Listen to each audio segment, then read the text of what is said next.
wherever you are. Welcome to another of my takes, but once again, this one is not really on China. It's on the US, and it's related to the potential of war with China. Now, I'm going down a track that some might perceive as anti-American because I've been questioned about my opinions several times by several different people. First of all, let me reiterate, I'm not anti-American. I've heard the statement many times made by people who have never been to China that they aren't anti-China, but they are anti the Chinese government, the dreaded CCP. I include them, I ridicule them, because 100% of them have either never been to China, or if they have, they've never asked Chinese people for an opinion. Well, I've never been to America either, but I will say this, I've asked many Americans for their opinions. I've blocked some of them on X for having those opinions. I've even blocked them from following me on my YouTube and my Substack channels. But I've also found many American friends.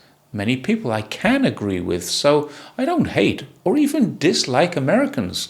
I just hate their governmental system and hope, like some of them in their ignorance hope about China, that Americans can be rescued from it. However, unlike America, China doesn't need rescuing.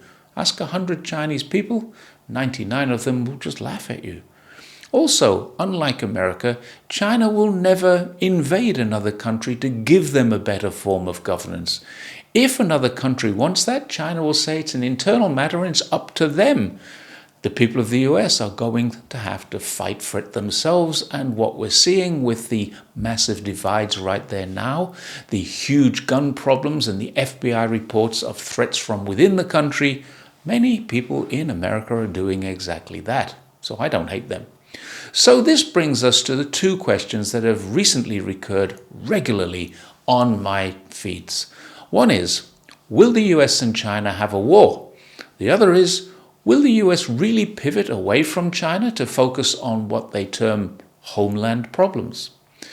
They are, of course, inextricably linked, these two questions. If the US pivots back to homeland security, they can't conduct a war in Asia. But if they have a war in Asia, it might actually help their domestic security problems. So it's hard to separate them. These are very big questions.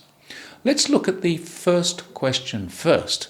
And remember that this is my opinion. It's based on my own experiences and the things that I see and the things that I read.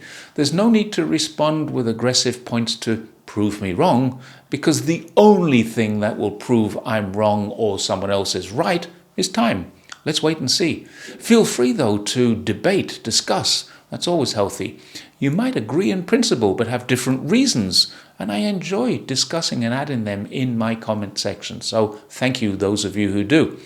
I have said many times and still maintain that the US will not go to war with China. I'm not saying they won't attempt to start a war against China using proxies, but US will not be involved, because they are not involved means they can do several other things. One, they can profit massively on sales to combatants, as they currently do in Ukraine, and particularly in Europe and Israel, and are doing so with AUKUS, as well as the recent announcements of increases in NATO defense spending, also Philippines and a few other countries. Two, they can maintain the safety of their intelligence gathering assets on foreign soils. So, for example, in the highly unlikely event of Australia entering a proxy war against China, then Australian assets would be subject to legitimate military attacks by China. But Pine Gap, the largest US intelligence gathering asset outside of the USA, would be safe, as a strike on that would be a strike on a US asset, not an Australian one. And China would not do that, in my opinion, for fear of escalation. Three, the US can negotiate settlements with enduring occupations of losers and controls of all assets handed over to huge US corporations such as BlackRock. This is a massive benefit to American elites, but of course offers nothing at all for the rising number of impoverished and homeless Americans.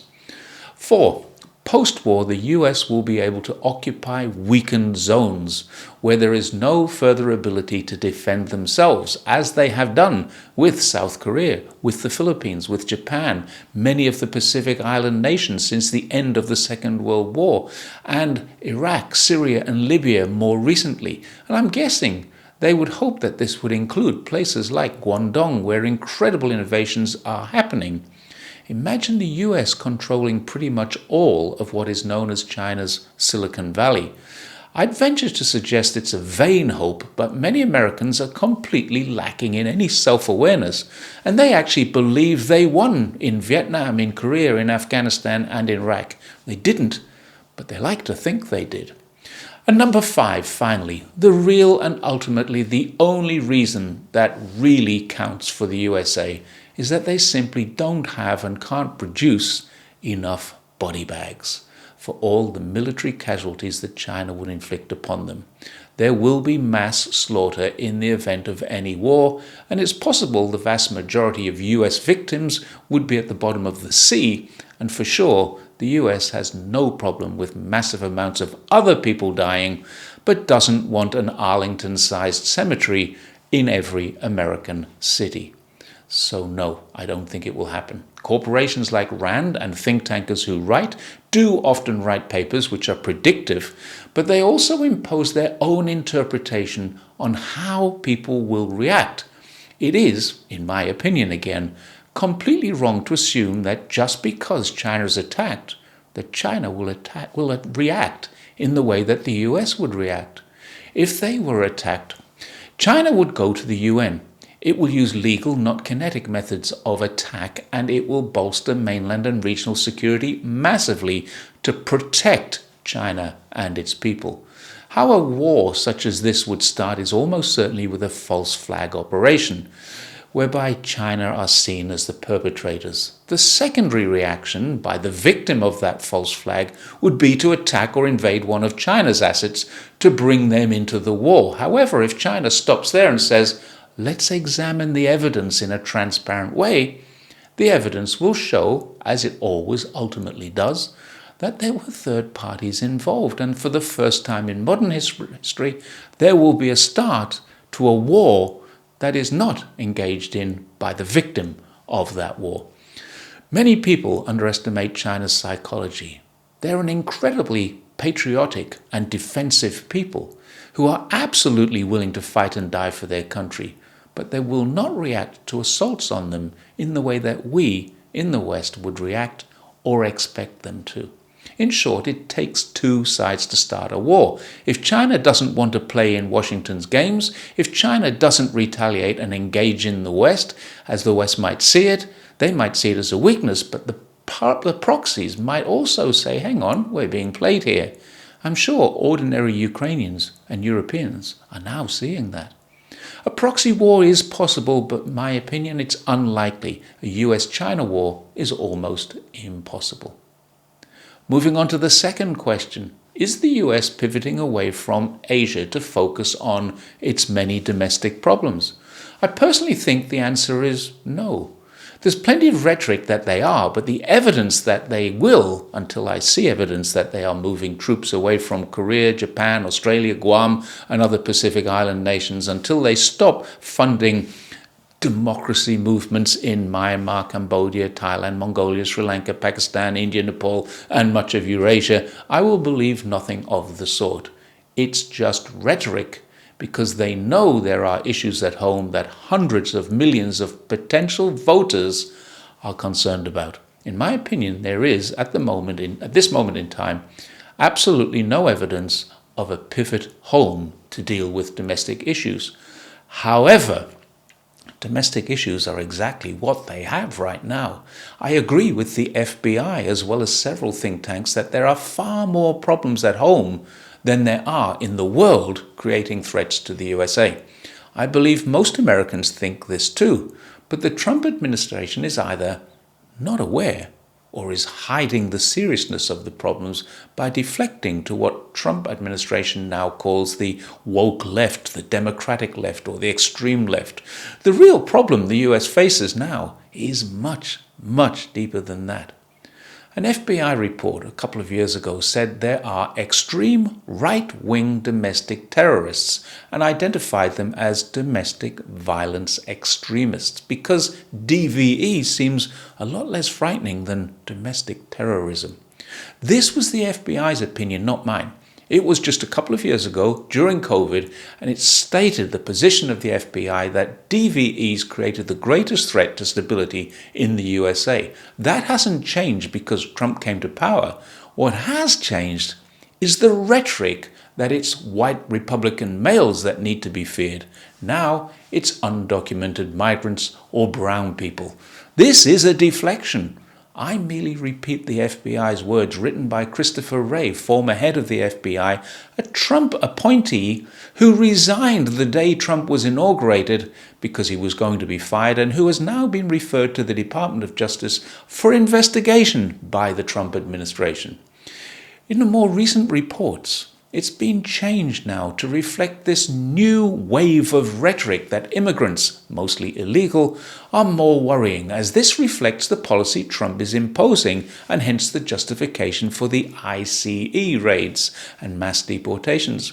Some people believe that ICE is far more dangerous to daily lives of millions of undocumented and documented residents than Antifa, which was recently declared a terrorist organization. And I have to agree, I do not believe deporting convicted shoplifters will make the USA any safer and only serves to divide the country further.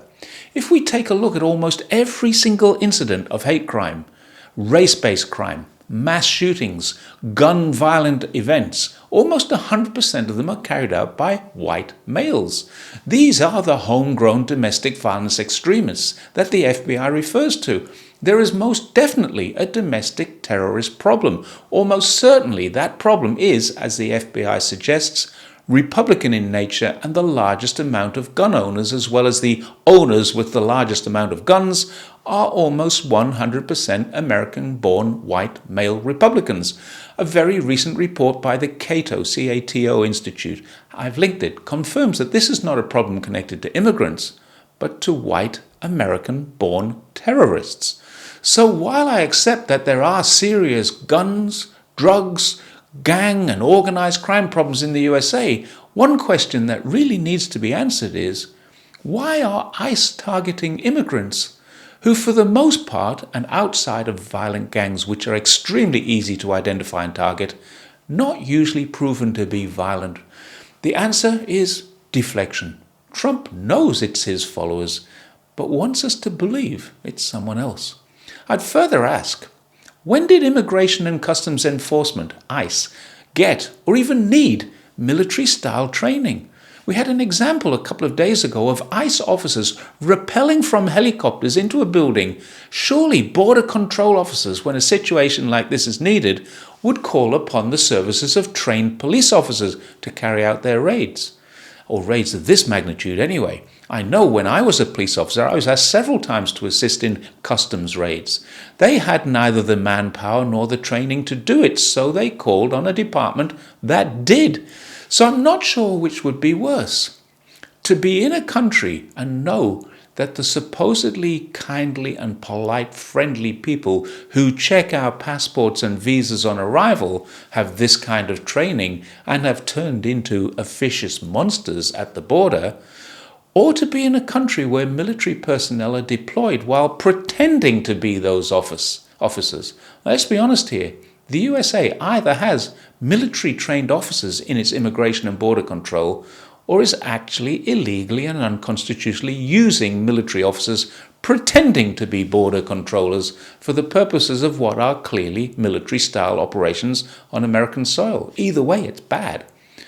Some people assert, and I agree with them, that Trump is abusing his presidential power through executive orders and using tenuous national security claims to do so. He has unlawfully declared a war in Venezuela and declared, without any legal or moral, for that matter, justification, that boats he's blowing up contain drug smugglers. I'm not denying they could be smugglers. I don't know. I'm simply saying that killing people on suspicion of doing something is illegal in every country in the world. What Trump has decided to do is go after people that are not in any country in the world.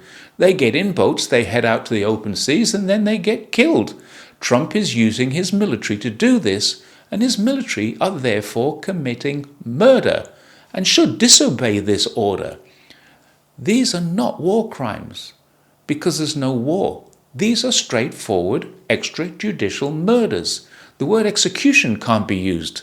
They are premeditated, planned killings.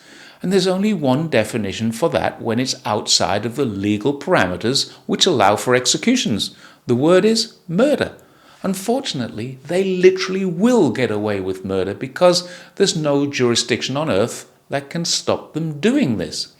Trump is also disposing of huge swathes of political opposition. There's no doubt of this at all. This was why he closed and restructured the National Endowment for Democracy and USAID and many others. Funding was denied to any and every organization that had criticized Trump. The BBC discovered this to their cost, and I wrote about that when it happened. Funding now has restarted where the cause aligns with Trump's values or the administration's goals, as I predicted at the time that it would. All that funding is now directed by the State Department, Trump's State Department, and if you have any doubt that it's being used for the purposes of destabilizing smaller countries, go read the USAID press briefings, where they interject small amounts of information about packages with massive amounts of funding for democratic values training. A quote from Rubio's office the other day confirmed this with the words, "The Trump administration has frozen and then cut back billions of dollars of foreign aid since taking office, saying it wants to ensure US taxpayer money goes only to programs that are aligned with Trump's America First policies." What are Trump's America First policies, and how do they apply to the borderlands of Cambodia and Myanmar, where money is still being sent? Trump, as a president, is refusing to take responsibility for any of his own actions, and he's passing blame for the current shutdown on the Democrats, the loss of soybean sales on Biden, and pretty much everything that is wrong, including the interest rates, he's blaming on the Fed, the unemployment and inflation onto either the Biden administration, and pretty much everything else that's wrong onto either Russians or Chinese. He's the president. The buck stops on his desk. Sadly, his supporters lap it up as they get deeper and deeper into the quagmire.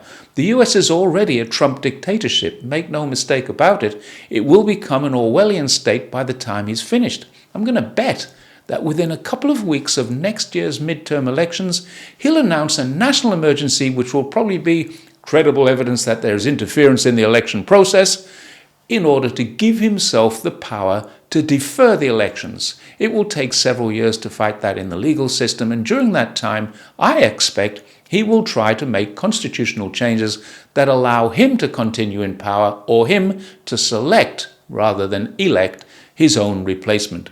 Let's see if I'm right. Time will tell. Now, I'm not at all certain if I'm right in any of my opinions or predictions, but I do know that I'm right on the facts that the US has serious problems, and that these problems are not related to immigration, nor are they related to China, Russia, Iran, Venezuela, or the Democratic People's Republic of North Korea. All the USA's problems are homegrown. Even the problems they claim are international threats to their national security are caused by US actions in the global arena, and because of that, I agree wholeheartedly that the US needs to revert to homeland security. It needs to address these problems domestically. How they do that is nothing to do with me, but to do that they must. And that is why I sincerely hope that I'm wrong. And I hope there will be a pivot to homeland issues.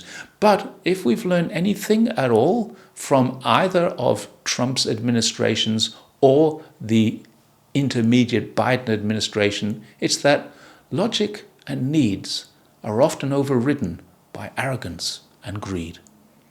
Thanks for watching my take on China. I'm sorry it was a long one. I'm glad you had the time to sit through it, and I hope you will like, share, and subscribe. I will see you next time.